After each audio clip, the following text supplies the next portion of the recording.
So what is the best first car for your teenager? Well, it's not that. Stick around and find out.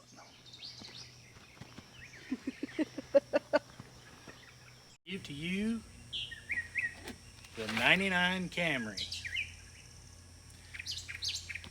From 1992 until 2001 is probably, in my opinion, the best car for any teenager ever built in history. It's easy to work on. And what are we doing today? Changing our oil filter and our oil. Okay, we've gone over this a couple of times with Lucy, and if you've been around the channel for a long time, you've seen her on my channel before, and I have shown her how to do this. Today is kind of a test. I'm going to see just how little input I have to have. I've already pre-asked her a few questions, and while she is going through this process, I'm going to go talk about the Camry just a little bit more.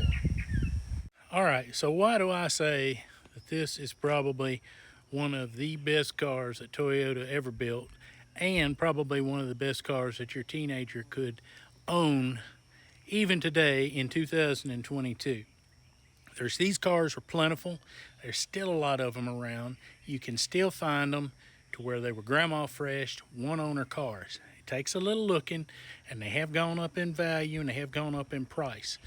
But a little quick story, the backstory on this engine, if you've been around my channel, I found a 1996 Toyota Camry for my son. It took him 3 times crashing it to completely kill it. First time was in an offset head-on frontal crash. Second time, he rear-ended a Mercedes-Benz.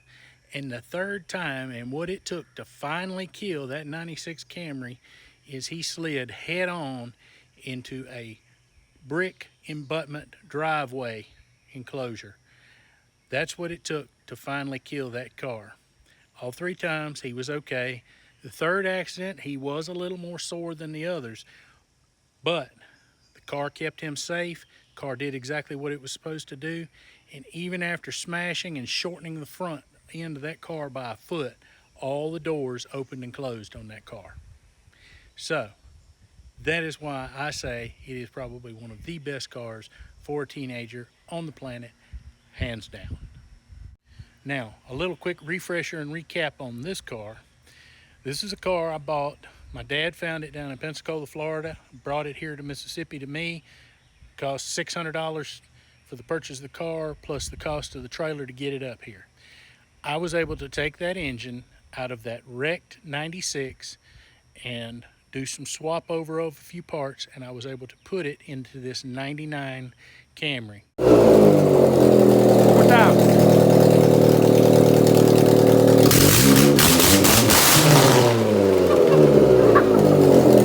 Cleaned it up, put a set of tires on it, I put a set of brakes on it, I put a set of struts on this car, I put a set of inner tie rods, and a couple of wheel bearings. And this car just keeps going. It's got good cold AC. To my knowledge, it has never been touched. It is still the factory AC from 1999. I was able to pull the engine and was able to leave the air conditioning system intact and didn't have to disturb it. So that's the backstory on this car. Now let's get back over and watch Lucy change the oil on this car. All right, so what's the first thing we need to do? Well, first I have to put on my gloves. Right, safety equipment. Because when your grandfather watches this, I don't want him to eat me alive. Because he will, if you don't.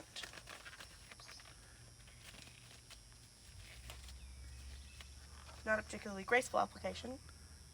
Well, those are not Safety exactly first. graceful to put on. So you're gonna need, what else are you gonna need?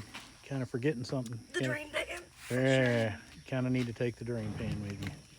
It's open, so on the top, so don't. Clearly. Just slide it up under there. Climb on up under there so you got some leverage. You said. Make sure the wrench is all the way on it. Then push towards me.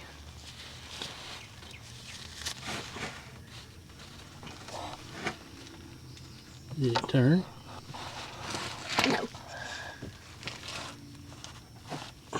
You may need to put both hands on it. Make sure the wrench is all the way up on there, because if you go at an angle, it's going to slip off and you're going to round the corners of the bolt.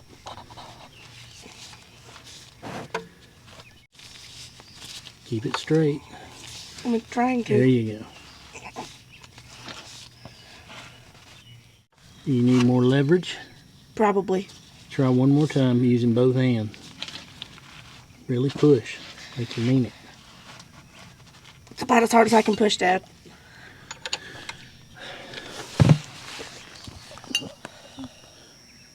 Alright, let's get you some leverage. We went and got something a little more leverage. I forget, most people don't have the grip strength that I do, especially my children. Does it fit? Yep. Okay. Just hold it up there square and straight with the one hand and push with the other.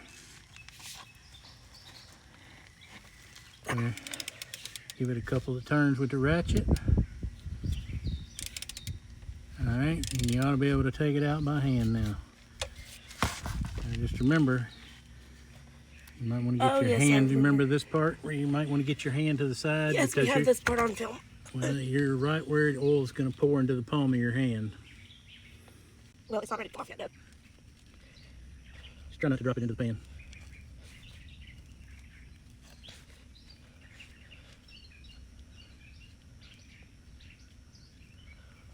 Won't that be long now? We're almost there. Yep. Yeah. It's not as bad as last time. I have it in my hand. You might want to lift up on that pan just a little bit. Don't We're going to fall let away. that sit there and drizzle for a few minutes, and we're going to go up here, and I'll get you a rag and wipe your hands off. Wipe your gloves off. And then we'll talk about some stuff up here. We'll check our belt to make sure it's not fraying. I don't see any cracks or fraying on the back, so it's good. And we can check our coolant When do you check your coolant?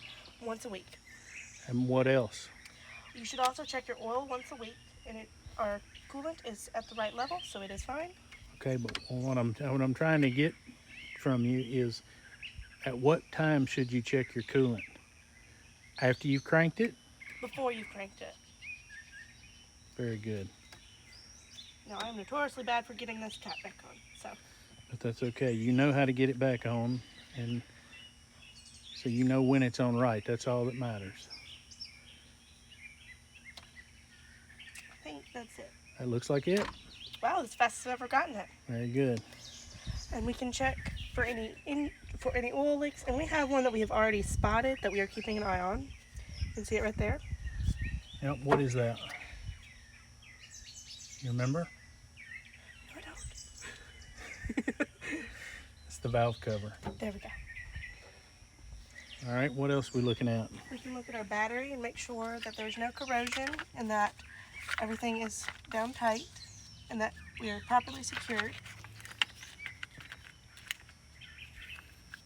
We would normally check our air filter, but my dad has already changed it quite recently and it has not been driven much since it was last changed. You should also check your air pipe for any cracks or leaks, and I'm not seeing any right now. So you can see our brake fluid is in a clear container, and you just should make sure that it's between the minimum and maximum marks, and it is clearly between the minimum and maximum marks on our car here. Wiggle it so they can see it moving. See, there it is. You can see the level. All right, so the oil's probably through draining by now. You can go on back under and put the plug back in. All right, now that we got the oil drain, what are we doing next? Got to change our oil filter. So we put our cap onto our oil filter there. Make sure it's on straight and all the way down. There you go, like that. We have our extension, and you put that down on it. Line her up. Hold the extension with one, and we'll push it all the way down on there. There you go. Now hold your extension with one hand. So all you got to do now is push up.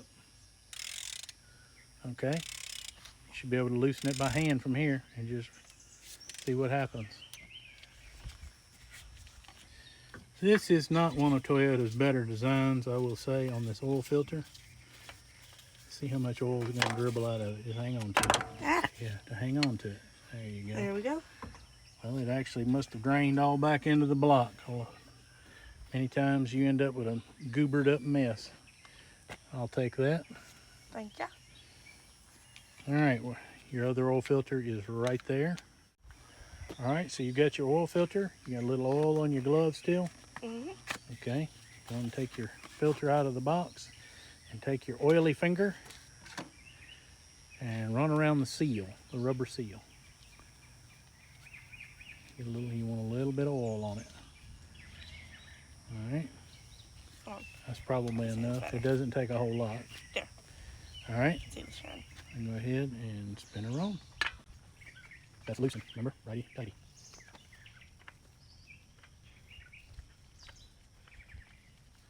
There it is. All right, now you remember, do you know how tight to tighten it? No, I don't. Okay. As a general rule, you'd need the tool to do this, but since I'm standing here, I will do it for you. But what you would do is, see how it's got lettering on it right there? What you would do is spin the till it touched, okay, where it touched. And you see how it's got that number right there? It's pointing right here. You would usually go 3/4 to at least 1 turn. So I'm going to tighten it down. And I was only able to get about a 1/2 a turn on it. But that filter is tight. It's not going anywhere. But sometimes on the filter body itself or the box, it will give you instructions as the way they want their filters tightened. So just remember that. All right, so we're going to take the cap off and lay it where you won't drop it.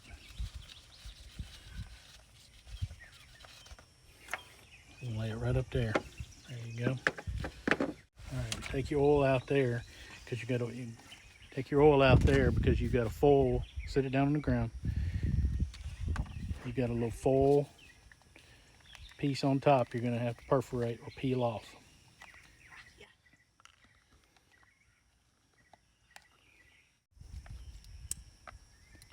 Thank you. Dad to the rescue with the pocket knife. All right, peel it up out of there. Just lay it with the cap. You hold up straight. Don't tip it over till you get over the funnel, because if you do, you're gonna have a big old mess. All right, now, do you know how much oil this vehicle takes? Don't you remember how many quarts of oil this thing holds? It's 3.5. Okay. So let's see how your pour game is. Let's see what your pour game's like. Pretty good so far. You're gonna have to pull the back of the bottle away as more further you tip it over. You're doing good right now. Just keep going. You're doing fine. Slow down.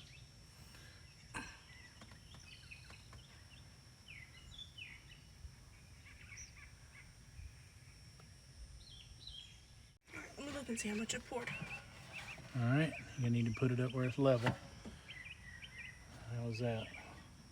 So how much have you put in? Started at 4.5. We're down. No, that's a 5-quart jug. Oh, so. And 3.5 is here. 5 is here. Okay. So 4 would be 1. 1.5. Move your hand. So this would be 2. 2.5. 3. And then 3.5. So got a ways to go. Yep.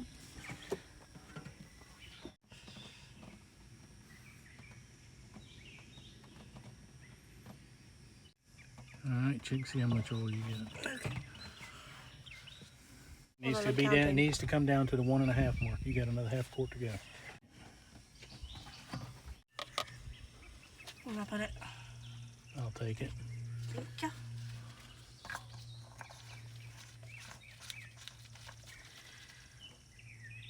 Snug her down.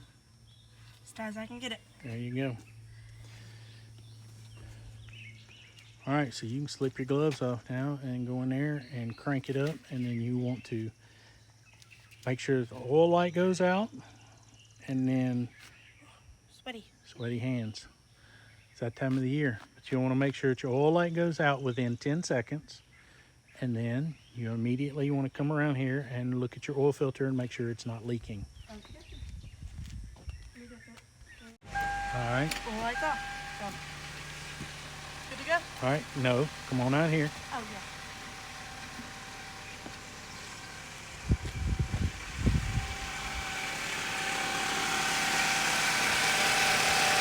No leak. All right. So I checked the transmission fluid too. It looks mostly level. You want me to? Go ahead. Get your rag.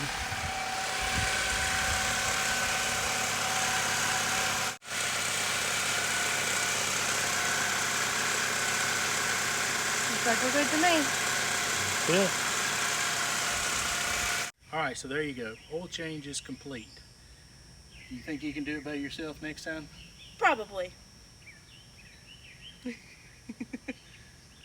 Probably not. But that's okay. I probably do a couple hundred oil changes a year. I can do them in my sleep.